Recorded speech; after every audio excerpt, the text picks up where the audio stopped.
Même le coupon le plus sûr et le plus susceptible d'entrer n'entrera pas si tu continues à faire ces trois choses ici. Alors voici trois choses que si tu fais, tu vas finir toujours et toujours par perdre. Alors reste attentif jusqu'à la fin parce que le troisième va complètement te choquer. Alors mon gars, salut, moi c'est le boss Apa. Je te partage chaque jour sur ce compte-ci des informations, des solutions et surtout des astuces sur comment ne plus perdre en pari. Une des erreurs fondamentales que les gens font, c'est de parier avec le cœur. C'est de mettre le cœur sur leur équipe de cœur. Donc, genre, tu supportes peut-être le Real Madrid ou le FC Barcelone ou peut-être le Bayern. Tu passes tout ton temps toujours à jouer la victoire de ces équipes-là. Ou bien qu'ils vont marquer tel nombre de buts dans le match. Et c'est ça qui finit toujours par te faire perdre ton coupon à chaque fois. Et quand c'est comme ça, tu commences à déprimer, tu commences même à insulter l'équipe. Beaucoup d'entre vous font ça ici, je le sais. Donc ça, c'est déjà un truc que tu devrais supprimer de tes habitudes de parieur.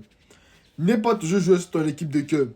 Ce que tu peux faire quand ton équipe de cœur joue, moi je te conseille, si c'est que tu, par exemple, tu supportes le Barça, c'est de jouer souvent un but de l'adversaire. Mais pour être plus sûr que ton coupon va entrer, joue 12 en deuxième mi-temps. Donc la deuxième mi-temps, n'importe qui va gagner. Ça, c'est un truc sûr que tu dois toujours jouer. Quand tu veux jouer sur ton équipe de cœur, je sais de quoi je parle. Le deuxième truc, c'est ne pas regarder les statistiques, ne pas regarder les matchs précédents de ces équipes-là, ne pas regarder les dernières confrontations. Est-ce que vous savez que c'est très très important de regarder les dernières confrontations des équipes sur lesquelles on veut jouer? Comme par exemple, si une équipe peut être forte, par exemple le Real peut être fort, mais les trois derniers matchs qu'ils ont joué contre peut-être Rayo Vallecano, le Real a perdu ces matchs. Est-ce que vous pensez que le Real va facilement gagner le Rayo Vallecano dans le match suivant? Donc c'est un peu ça, penser comme ça. C'est aussi psychologique. Ce n'est pas seulement parce qu'une équipe est en forme actuellement ici, qu'ils tabassent tout le monde dans le championnat, que ça veut dire que forcément, ils vont gagner leur adversaire du jour.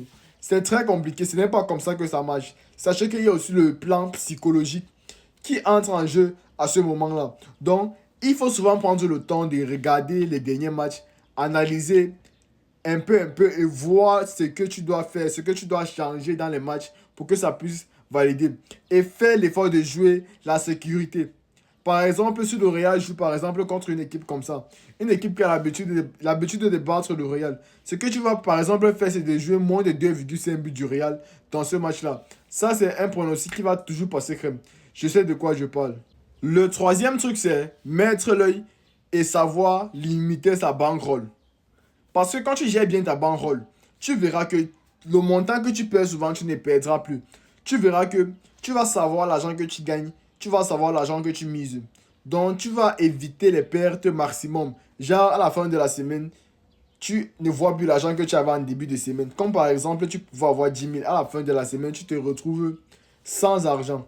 Grâce à la bankroll, tu pourras te retrouver et tu pourras limiter tes mises. Alors, si c'est que tu ne sais pas ce que c'est que la bankroll et que tu aimerais savoir ce que c'est que la bankroll, écris tout simplement bankroll en commentaire. Et n'oubliez pas les gars, on se prend de l'autre côté dans la chaîne WhatsApp.